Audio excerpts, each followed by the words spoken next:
I'm Taylor, I'm Sebastian. and we're Why going are you gonna through. put my full name on there, huh?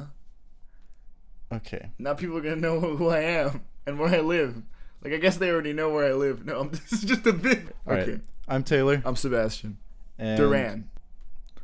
And we're ranking, or I guess tier listing Mm-hmm. the The A24 movies films we've that we've seen. seen. The 23 A24 films We've seen a bit. that we've seen collectively. Quite a number. Not quite 24 though. Okay, well, let's start with what a D would be. A D would be. I mean, I might as well just put it on the thing. Hot Summer Nights. I haven't seen it. It's just a What's very wrong with it? aggravating movie. The main character is selfish, but in a way that, like, it kind of is like an arc that he grows out of, but not really. Oh, so it just rewards him for being like the writer, the screenwriter. It doesn't necessarily reward him. Like, a bunch of bad shit happens to him, but it's not like. Is he played by Timothée Chalamet? Yeah. That's my first problem with it. He thinks he can walk out of here, walk out of NYU, be so handsome. Moving on. All right, let's take. What's an S to you? All right, Moonlight. Also, Spotlight. the editing in Hot Summer Nights. I'm not done with this movie yet, because this movie is actually. Also, hold on. What? Moonlight. Spotlight. Okay, I wasn't sure Dude, if that was. Anja. Moonlight is Anja. ass. Okay. Dude, you think when X wrote Moonlight, it was like he was just reading the Oscar nominees? And he was like, all right, Spotlight, Moonlight, Spotlight. Dude, I love 2014. It wasn't a movie with the word light in the title. What am I gonna? All right, so now we'll go through linearly. Okay. I have not seen A Ghost Story, but Sebastian has. Ghost Story. Get rid of those. There's this like really long sequence, spoilers for Ghost Story, where she like eats a pie for like 15 I'm minutes. familiar It's like with very the famous. sequence. And like I guess the point is that like time moves slow in real life, and then time's gonna move even slower for this ghost who's trapped in eternity, right? So plus points for the pie scene, minus points for Casey Affleck. There's no like plot. I mean, like there is a plot, like he's dead. I don't know what the fuck I can't review movies. I'm not like the boy here. I'd say it's like a B tier. It's not B-tier? like amazing. It's thought provoking, but only within the realm of itself. Like it doesn't ask questions outside of it, I feel. Climax is a movie that I would say slaps a sufficient amount. But Taylor, isn't it just about an orgy? It's not about an orgy. What's it about? It's about, I mean, I guess it kind of becomes an orgy. But so Climax is interesting because, like, the pacing is really weird. The first, like, half hour is just nothing really happening. There are a lot of characters who, granted, aren't that deep, and there are a lot of scenes of them just the first, like, 7 minutes is them talking literally to the camera. Yeah. And then the rest is just cutting between all these. Okay, well, what are these? What is this gesticulation? You're just talking so much. Okay, well, I'm trying to. Okay, no, yeah, There's no, a 45-minute one take. It's crazy. Damn, 45 minutes? A bunch of shit happens. I think I'm gonna put it in B though, just because. Taylor, I don't like the way I said damn. I don't want that to be in the video. How do you say damn? I just said like in a way that I found obnoxious. Oh, okay. Well, now they know that you retract your damn. I'm taking that back, fans. This is a very high B because I liked the movie a lot. If it's However, a high B, then put it before Ghost Story. Oh, true. But you know, again, it doesn't ask a whole lot of questions. It doesn't necessarily need to, but it doesn't quite. I don't know. It left a little to be desired, I'd say. So 8th grade. You have not seen this movie. Nah, dude. I'm gonna put it as an A. A tier? I liked a lot about this movie. In fact, there's hardly anything I didn't like about this movie. Nothing you didn't like? I don't know about nothing. Like, the cinematography is a little unremarkable, but considering the nature of the What? I'm trying to give my review Okay, here. I'm sorry. I'm trying to justify my ranking. It's just like I don't know what I'm supposed to do. Like it's just like listen. Like okay. Keep reading it. Considering the nature of the story, the cinematography. No, wait. Can you is start fine. over? 'Cause- No, Okay. Sorry. I'm so sorry. I'm not even trying to be a nuisance. it's okay. Ex Machina, a high A. High A. It's one of your favorites. It's up there. Why is it not letting me Move the put it eighth grade. before? Move the 8th grade. Oh, okay, that's cool. Yeah. Have you seen it? No, I haven't seen anything until Green Room. Oh. So, Well, all right. A little awkward for me. Ex Machina is great. Mm-hmm. First Reformed is great. Better than Ex Machina? No, not in my opinion.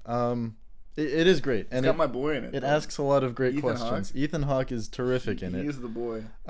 There's very little I disliked about it, but it hasn't quite stuck with me enough to reach S tier, I'd say. I think that's like a big thing about like a movie. Like, sure, a movie can be good when you watch it, but like, a good movie is something you still think about afterwards. And that's why I'm also gonna put Good Time as an A tier, because Good Time. Why? Because it's really good in the moment, and you're like totally into it, and then it doesn't leave that much of an impression on you. Yeah, I agree. But most of these movies are good, right? Right. So like I feel like you're kind of curving it upwards if you put Good Times in the A. High B. Okay. Green Room's an A for me.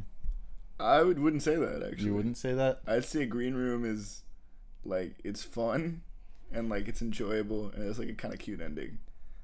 But like, what's like thought provoking about it? I guess it's more the filmmaking that I appreciate than like the text of it. But I feel like it's written like not excellently. But what I appreciate a lot about Green Room and his other film Blue Ruin, which I guess isn't A24, is how inept. I mean, he calls it like the inept protagonist trilogy, which is kind of a bad name for a trilogy, but mouthful. Yeah, but I mean it's a very apt title, I'd say. The ineptitude is what stands out, and I think it's to a level that I haven't really seen in most movies, that like it's about just like people in these situations, like normal people, and it's not just like stupid shit like they're running from the monster and then they like trip. It's like actual reasonable, like, I don't know. I've seen Green Room like 3 times. It's like it's gritty. I'm not saying I don't like it. I just wouldn't say it's an A. Put it in a high B. C. What? C. Okay. Tell me one character in Green in Green Book. Green Book. Tell me one character in Green Room. Anton Yelchin. That's not a character. Yeah, I don't know the names. Exactly. This hurts. Dude, this hurts. It's just like there's nothing. It's like fun. It's like an interesting watch, right? It feels like kind of like a 60 Minutes video that was acted out, but there's no character in it. That's my biggest fault with it. That's why I'd put it as a B. Okay, but Ghost Story slaps. So does Green Room. Green Room's moderately slaps. All right. Well, we can agree to disagree. We can agree. But what we will agree to agree on. What? Hereditary S tier. Absolutely slaps. Dude, that movie's so good. 100% S tier. That movie's really good. Yeah. I don't even think we have to say why. Taylor has a video. I have a full video about it, so it'll probably be in the recommended in this video. Yeah. All right. High Life. I'm gonna if Green Room's a C, this is definitely a C. I haven't seen High Life. It's pretty okay. It's my professor Doug Dibburn quite eloquently said on Letterboxd that this is a movie. Do you follow your teacher on Letterboxd? Yeah. Doug Dibburn, dude, greatest man alive. The kid in my in one of my writing classes, like he broke out his computer after the teacher was talking about a movie, and he like opened up his Letterboxd and like started drafting a review. I was like, yo.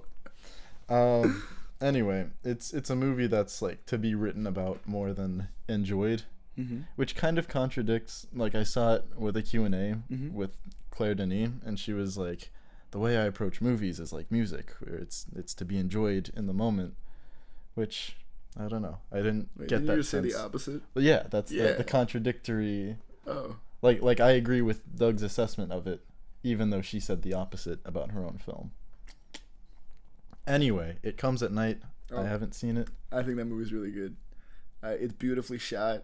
It is everything Green Book is. I mean, Green Room is everything Green Book. Everything Green Room is, but like, I just think better. Like, really? It's very interesting. These are just like such shitty. I'm so sorry, fans. Taylor fans. Taylor, give me some of the film knowledge. I haven't seen it come. No, like to transfer it from my head. It's it doesn't need to explain anything to you. Like, I feel like the genius in the movie is the uncertainty. I would put it at low A. Low A. Right. I'm a very frugal man, as well. Frugal. Ladybird. Right. Ladybird. What are we thinking?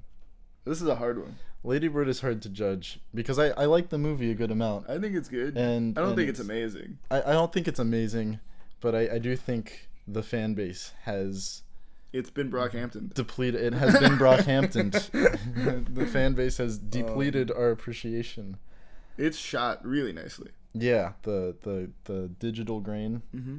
It's a slice of life. I love me some slice of life. I love a nice cheesy slice of life. Why does it keep going at the end? It does. Why does it keep goes going? on a little longer, and I will say, I guess there's a payoff at the end, but a little bit. I don't know. It's around. It was shot here. Dude, we saw Ruben. we saw. Oh yeah, funny anecdote. We're walking down 6th Avenue. Right. I'm like pointing at the train. I'm like, oh, they shot a subway scene station she gets out of. They shot a scene in Ladybird here. I'm like, hey, is that Lucas Hedges? It was Lucas walking Hedges. Towards us. I was like, yo, Lucas Hedges, and he dabbed me up, and I was like, they filmed a scene from Ladybird down there at that train thing. I was just telling my friends. He was like, oh, that's crazy. He didn't know. It was so slick. Sebastian knew. I felt like a legend, which contradicts my when I met Alex Wolf 2 days ago, and I couldn't even get words out. I was afraid that he might have been Nate Wolf instead of Alex Wolf, and I was like, oh, Hereditary. He's like, yeah, that's me, and I was like, excellent. I was like, it's like the time I met Earl Sweatshirt, and I was wait, I gotta stop flexing. All these people I meet in the New York City, but I was like, yo, can I take a picture with you, Earl? And he was like, not today, man. And he kept going. I thought you fucked up when you said Earl Sweatshirt because you compared that interaction to when you ran into Kyle Mooney. And oh yeah, dude, stop flexing me so much. Well, I ran into Alex Wolf too, except I didn't say anything. And I was with you. you. I saw him. When? You were ahead of me. Oh, I was going up the escalator. Yeah, he was going down the escalator. I was too fast, too quick. We were seeing the Beach Bum. But I saw him again. Beach Bum? Would not recommend. It's okay. All right, Ladybird. Wow, what a tangent. Well, what are we thinking for Ladybird? We gotta cut up this banter and put it throughout the video. Yeah. B tier? Like mid B. Dude, I think you're underselling A Ghost Story, bro. Okay, I haven't seen A Ghost Story, so I don't... I haven't seen Climax, though, so I can't say. Okay, these two are interchangeable. We'll see. Will you like Good Times more than Ladybird? Actually, I'm gonna... Ladybird. Actually, Ladybird's really moving. Yeah, high B works for me. I think it's a good placement. What's this next one? Lean on Piet. Oh, I haven't even heard of that. Is another pretty good movie. I'm gonna put it between Climax and A Ghost Story. Yeah, it's good. It's not at all the movie I expected it to be. I have a video about that as well. But it's a very digestible movie that I wasn't unpacking for too much longer after I saw it, even though I made a video about it. But for some reason that video was really tough for me to write. Like I was like, oh, this is a great idea. And I was like, wait, I have so little to say. All right. I haven't really seen many of these. Right. Moving on. Mid-90s. It does have that Kanye West sample song. Yes. I liked it a good amount. I thought it got off to a kind of rough start, but it found its footing a little ways in. Dude, the guy from Ladybird's in this movie.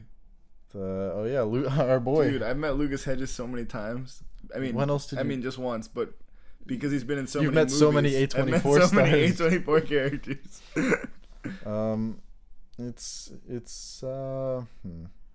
I'll put it above Lean on Piet. Okay, dude, we gotta put Lean on Piet in C tier, bro. Our B tier is getting way too big. Yeah. Well, It should be like a bell curve. Room, I'm thinking, is a C tier. It gets off to a pretty strong start, but I mean, pacing wise, I guess, and the conflict in the second half I wasn't quite sold on it, so it's a C for me. That was one of the Best Picture nominees where I was kind of not like baffled that it was nominated, but I was like, is this really the best? Yeah, no, that's what I said when Green Book won, actually. Yeah. But it was the opposite. I was like, this is the movie we need. This is the best movie. Yeah, of this the was year. the only choice. That's what I thought. Can't believe it's been Wait, how many months? Because it was like a big upset. How many months since racism ceased to exist? Oh, I think it was in January. Right? One of those two. What was the other one that we wanted to win? Oh, Roma. That we actually wanted to win? Roma. Oh, Roma. No, I don't care about the favorite. Dude, I love Roma. Dude, I think Roma's S tier on this list.